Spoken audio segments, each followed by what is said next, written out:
আরেক বিতর্কের আগুন জ্বালিয়েছেন ডোনাল্ড ট্রাম্প। আচ্ছা, কি সেই বিতর্ক? তার আগে বলে নেই একটি খালের গল্প।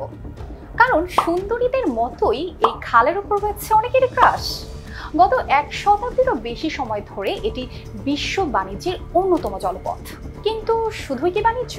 না, এই খালের সঙ্গে জড়িয়ে আছে বিশ্ব মোড়লদের আধিপত্য, ক্ষমতা আর কূটনীতি। তাই তো এই খাল নিয়ে মোড়লদের রয়েছে নানা চাল। দুই মহাসাগরকে যুক্ত করা কি আছে এই বিস্ময়কর খালে? কি এমন মোহ যে বিশ্ব মোড়লদের আকৃষ্ট করে? নিশ্চয়ই বুঝে ফেলেছেন এতক্ষণে আমি কোন খালটির কথা বলছি। হ্যাঁ, বিশ্ব মোড়লদের সবার ক্রাশ পানামা খালের কথা বলছি। মোড়লদের কেন এত আগ্রহ? এর উত্তর খুঁজতে ফিরে যেতে হবে শতবর্ষ আগের সেই সময়। প্রতিবেদনটি কিছুটা বড় হলেও একটু সঙ্গেই থাকুন। যখন পাহাড় কেটে হাজারো শ্রমিকের রক্ত ঘামে গড়ে উঠেছিল এই খাল, একসময় আটলান্টিক থেকে প্রশান্ত মহাসাগরে যেতে হলে দক্ষিণ আমেরিকার একেবারে দক্ষিণ বিন্দু কেপ হর্ন ঘুরে যেতে হতো। সে সময় ইউরোপ থেকে এশিয়া বা উত্তর আমেরিকার পশ্চিম উপকূলে পৌঁছাতে পুরো দক্ষিণ আমেরিকা ঘুরতে হতো, যা প্রায় 14 দিন ও 12,500 কিলোমিটার বাড়তি পথ যোগ করত। তাই সেই দূরত্ব কমাতে একটি বিকল্প জলপথ তৈরির পরিকল্পনা করে Walton washing machine, simplifying life with hassle-free washing. 1881 সালে ফ্রান্স প্রথম পানামা খাল খননের উদ্যোগ নেয়, কিন্তু প্রকৌশলগত চ্যালেঞ্জ ও ব্যয়বহুল প্রকল্পের কারণে তারা পিছিয়ে আসে। এরপর মার্কিন প্রেসিডেন্ট থিওডোর রুজভেল্ট এই প্রকল্পকে এগিয়ে নিয়ে যাওয়ার সিদ্ধান্ত নেন। 1903 সালে আমেরিকার প্রেসিডেন্ট থিওডোর রুজভেল্ট ফরাসিদের কাছ থেকে প্রায় $40 মিলিয়ন খালের নির্মাণ প্রকল্প কিনে নেন। সে সময় পানামা ছিল কলম্বিয়ার অংশ।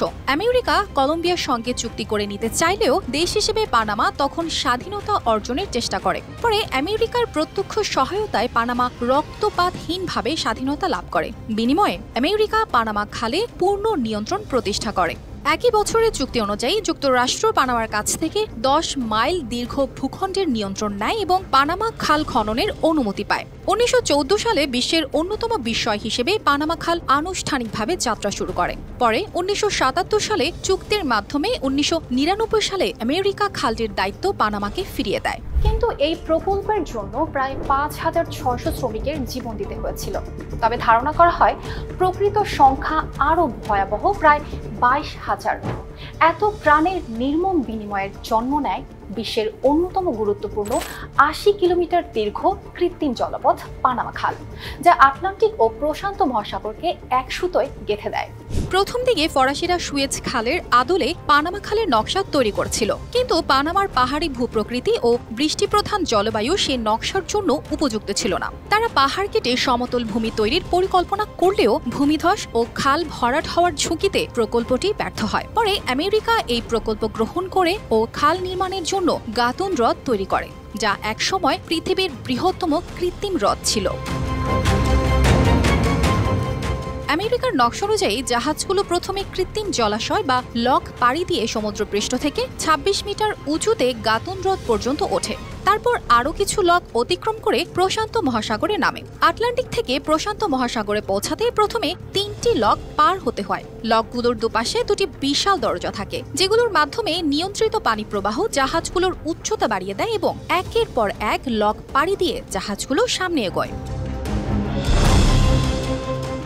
সম্প্রতি ট্রাম্প এক বিস্ফোরক মন্তব্যে দাবি করেছেন আমেরিকাই নাকি পানামা খাল তৈরি করেছে, তাই এর মালিকানা আবার যুক্তরাষ্ট্রের হাতে থাকা উচিত। এই মন্তব্য মুহূর্তেই বিতর্ক উস্কে দেয়। And we're taking it back. It's a disgrace what took place at the Panama Canal. They laugh at us because they think we're stupid. But we're not stupid anymore. কারণ আমেরিকার জন্য পানামা খাল শুধু একটি জলপথ নয়, বরং বিশ্ব বাণিজ্যের এক অত্যন্ত গুরুত্বপূর্ণ করিডোর। বিশ্বের প্রায় 6% বাণিজ্য এই পথ দিয়ে চলে। বর্তমানে পানামা খাল সম্পূর্ণরূপে পানামা প্রজাতন্ত্রের মালিকানাধীন ও পরিচালিত।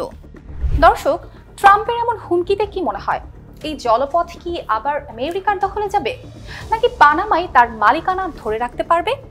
মতামত জানাতে পারেন কমেন্টে।